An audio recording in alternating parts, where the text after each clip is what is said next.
Last video, I asked myself an important question. Does anyone actually want my game? You all had a lot to say in the comments, and I appreciate everyone's input, whether positive or decidedly critical. After having some time to think about it, I've come to a couple of conclusions. The first is that, yes, there's absolutely a market and a niche for the type of game I'm making. However, the lackluster presentation of my game will be prohibitive if I want it to have any chance of reaching a larger audience. While the movement mechanics are pretty solid and the speedrunning aspect is incredibly addictive, let's face it, Lost Resolve is my first full-scale indie project, and it shows. From the free assets to the relatively flat lighting to the varying pixel densities, the current iteration of Lost Resolve won't be winning any awards for its looks. And while it's certainly possible to make a successful game that just looks okay, it would be the exception rather than the rule. The other big problem is that I started Lost Resolve when I had absolutely no idea what I was doing. So the code is littered with dependencies, hacky solutions, and horrifically inefficient methods of doing relatively simple things. This makes stuff which should be relatively simple, like adding new levels, cutscenes, or abilities, a little bit of a nightmare. So this leaves me with two choices.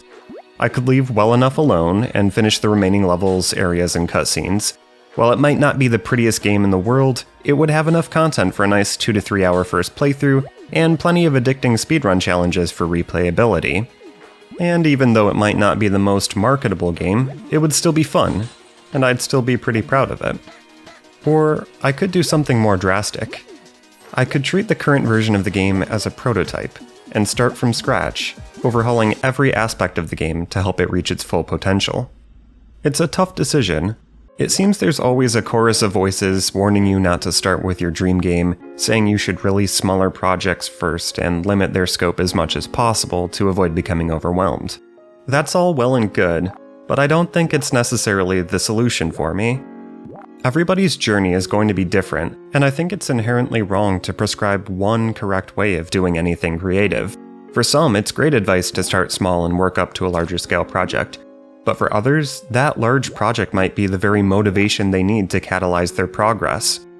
And to take it a step further, if you're not afraid of failure, why not aim for success from the outset? With that said, I'm going to take a chance on Lost Resolve and start the project over. Here's a brief list of what that will entail. First, I'm going to refactor most of the game's code, while keeping the movement feeling nearly identical. I'll be working with an artist to design custom character and environmental assets for the game to give it a unique visual identity. I'll work on improving the lighting and visual effects. I'm going to completely redo the sound design. I'll also add multiple save slots, controller support, and a new dialogue system, and I may consider adding unlockable movement abilities to give the game a bit more depth.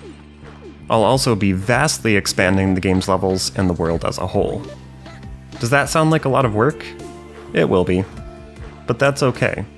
I've participated in a couple game jams in the past couple of months, and while they both took a whole lot of work, they taught me something really important. I love doing this.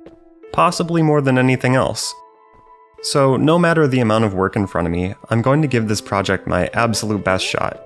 And even if it fails, I won't have wasted a single moment that went into it. Time is never wasted when it's spent doing something you love. There's another piece to this too.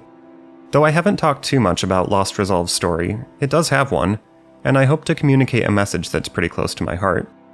In Lost Resolve, heart and soul are represented as two separate characters, but they're fragments of the same person. Heart represents the human aspects of the main character, their memories, their feelings, their personality. Soul, however, is something deeper.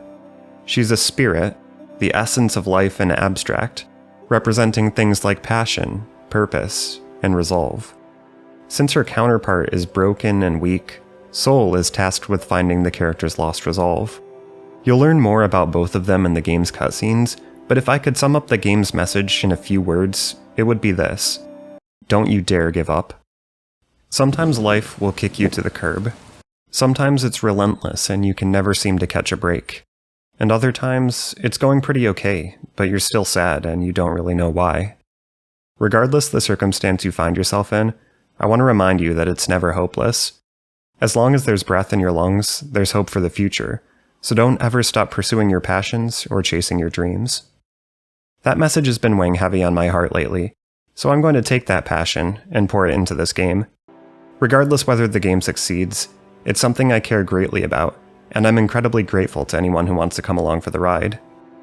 With all that said, I've made some progress.